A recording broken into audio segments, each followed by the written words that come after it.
Jean-Louis, c'est le retour de Sébastien Vettel aux avant-postes. De quoi lui redonner confiance à ce pilote allemand? Oui, ça lui a redonné confiance. Vous savez, j'ai fait cette réflexion sur la grille de départ. Il a vieilli moralement, il a vieilli physiquement aussi. Il voit bien que la Formule 1, c'est dur, il faut s'appliquer encore plus. Mais je pense que là, voilà, il a fait le pas décisif qu'il fallait pour repartir vers le sommet. Lewis Hamilton est deuxième, Jenson Button est troisième. McLaren avait dit que ses performances allaient être en deçà de la concurrence. C'était du bluff? Et non, c'était pas du bluff, parce que les McLaren Mercedes, la grosse évolution, c'est-à-dire déjà le soufflage bas, d'autres choses, un meilleur F-duct, etc., apparaissent à Silverstone dans 15 jours. Donc déjà, sans cette grande évolution, elles étaient très à l'aise sur un circuit où on ne fait pas souvent appel à la vitesse de pointe.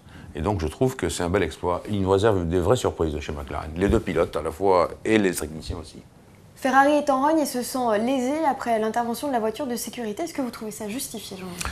Alors là-dedans, il y a plusieurs tenants et plusieurs aboutissants. Déjà, la voiture de sécurité, elle démarre quand elle le peut. Je suis obligé de le dire ça comme ça. Parce que sur des circuits comme Monaco, où tout est contrôlé avec près de 200 caméras, il y a des circuits où il y a moins de caméras de contrôle, il y a des circuits où il n'y en a pas du tout, et c'est la télévision qui sert de caméra de contrôle.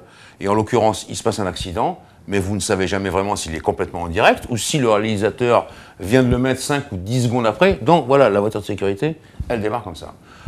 Elle rentre sur la piste, et là, il faut faire les gestes. Il y a Hamilton qui est quasiment à côté et Alonso loin derrière. 10 secondes avant, c'était mieux. 10 secondes derrière, c'était trop tard pour les deux. Bref, c'est comme ça. Elle est sortie, et effectivement, Hamilton, il passe devant, donc ça lui permet, même s'il va prendre un drive-through qui va lui faire perdre 14 à 15 secondes, eh bien, il va être moins puni qu'Alonso, qui est dans la légalité, et qui, lui, malheureusement, va être distancé par ceux qui sont arrivés au stand avant lui. Il était troisième, il se retrouve dixième. Alors sur le coup, Fernando, je me mets à sa place, Grand Prix d'Espagne, c'était pas terrible.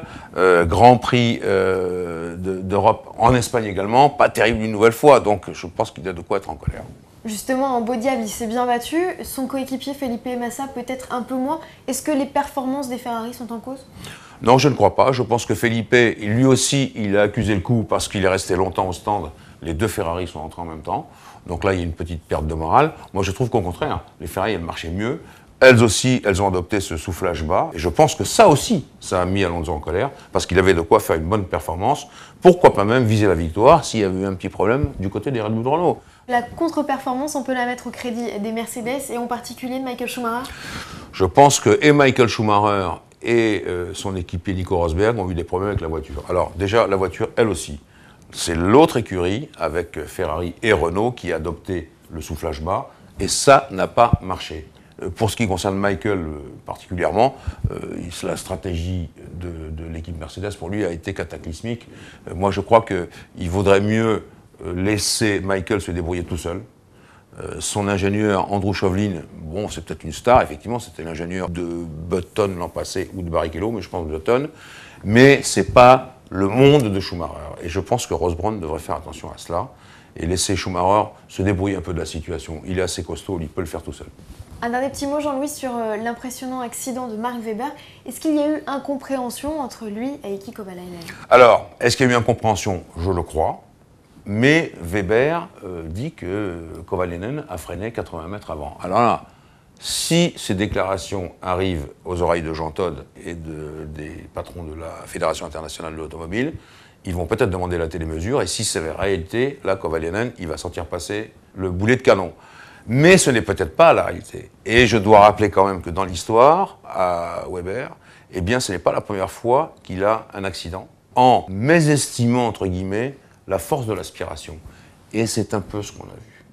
Donc moi, je suis indulgent avec les pilotes. Bon, allez, on va dire que c'est de l'incompréhension. L'incompréhension, ça a mené à la mort de Gilles Villeneuve en 1982. Donc il faut y faire attention.